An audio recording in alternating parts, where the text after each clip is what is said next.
नमस्कार. आज आपण एका खूप महत्त्वाच्या आर्थिक साधनाबद्दल बोलणार आहोत. हे असं साधन आहे जे आपल्या गुंतवणुकीतून एक नियमित स्थिर उत्पन्न मिळवून देऊ शकतं. चला तर मग जाणून घेऊया सिस्टमॅटिक विड्रॉवल प्लॅन्सबद्दल. अनेकांना वाटतं की बँकेत ठेवलेले पैसे सुरक्षित आहेत, पण एक अशी छुपी गोष्ट आहे जी हळूहळू आपल्या बचतीची किंमत कमी करत असते. काय आहे हे? चला जरा सविस्तरपणे समजून घेऊया. ही समस्या आहे महागाईची.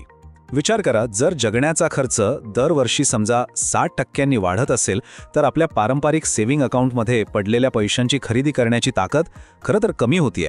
म्हणजे आजचे 100 रुपये पुढच्या वर्षी 100 रुपयांचं काम करत नाहीत, त्यांची व्हॅल्यू कमी होते. मग ह्यावर उपाय काय? तर उत्तर आहे सिस्टमॅटिक विड्रॉवल प्लॅन किंवा सोप्या भाषेत SWP. ही एक अशी पद्धत आहे जिच्यामुळे आपल्या एकरकमी गुंतवणुकीतून एक नियमित पेन्शनसारखा पैसा मिळू शकतो. हे समजून घ्यायला खूप सोपं आहे.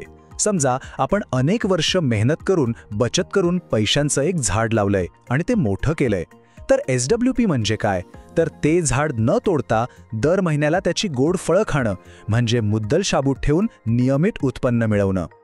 आणि याची प्रक्रिया तर अगदी सरळ आहे. सगळ्यात आधी म्युच्युअल फंडमध्ये एकरकमी रक्कम गुंतवायची, मग दर महिन्याला खर्चासाठी किती पैसे काढायचे आहेत ती रक्कम ठरवायची, आणि सगळ्यात महत्त्वाचं, उरलेली गुंतवणूक बाजारात तशीच राहते, जी पुढे वाढत राहू शकते.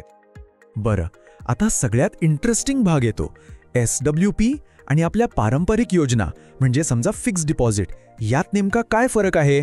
चला एका उदाहरणाने हे समजून घेऊया.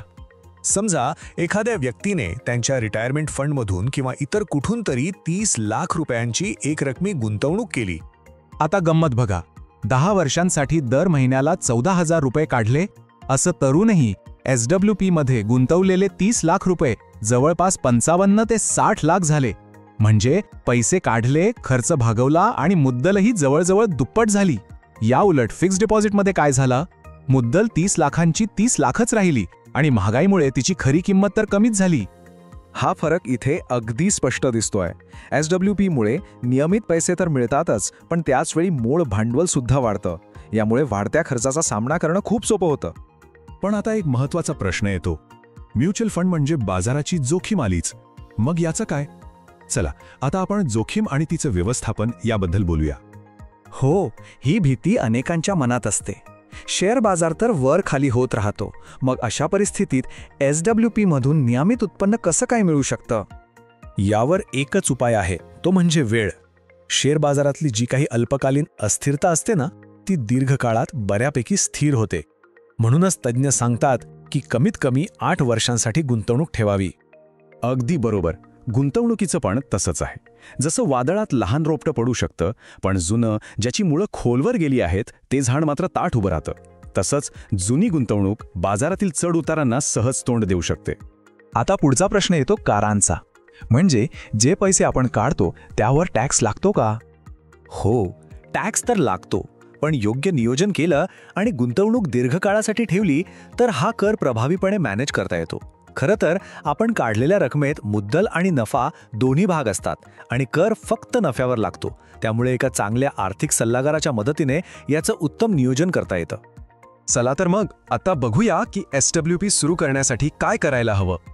खरं तर SWP अनेक लोकांसाठी उपयुक्त ठरू शकते, जसं की ज्यांना निवृत्तीनंतर पेन्शनची गरज आहे, किंवा ज्यांच्याकडे वारसा हक्काने किंवा मालमत्ता विकून मोठी रक्कम आली आहे. इतकंच नाही तर मुलांच्या शिक्षणाचा खर्च किंवा घराचा EMI यांसारखे नियमित खर्च भागवण्यासाठीही याचा विचार करता येतो. थोडक्यात, ज्यांना आपल्या गुंतवणुकीतून एक निष्क्रिय उत्पन्न मिळवायचं आहे, त्यांच्यासाठी हा एक उत्तम पर्याय आहे. अर्थात योग्य फंड निवडणं खूप महत्त्वाचं आहे. जे या क्षेत्रात नवीन आहेत त्यांच्यासाठी हायब्रिड फंड एक चांगला पर्याय ठरू शकतो. हायब्रिड फंड म्हणजे काय? तर यात इक्विटी आणि डेट म्हणजे शेअर बाजार आणि सुरक्षित गुंतवणूक या दोन्हींचं मिश्रण असतं. त्यामुळे या जोखीम आणि वाढ यांचा आपोआपच एक चांगला समतोल साधला जातो.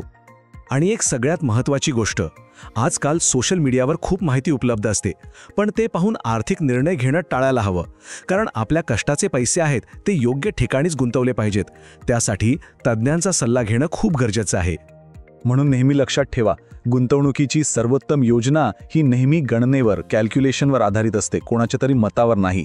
त्यामुळे एका चांगल्या आर्थिक सल्लागाराशी बोला. ते तुमच्या गरजा आणि ध्येय समजून घेऊन तुमच्यासाठी योग्य अशी योजना तयार करून देतील. गुंतवणुकीबद्दलचे असेच किचकट विषय सोप्या भाषेत समजून घेण्यासाठी आमच्यासोबत नक्की जोडलेले रहा आणि सबस्क्राईब करा.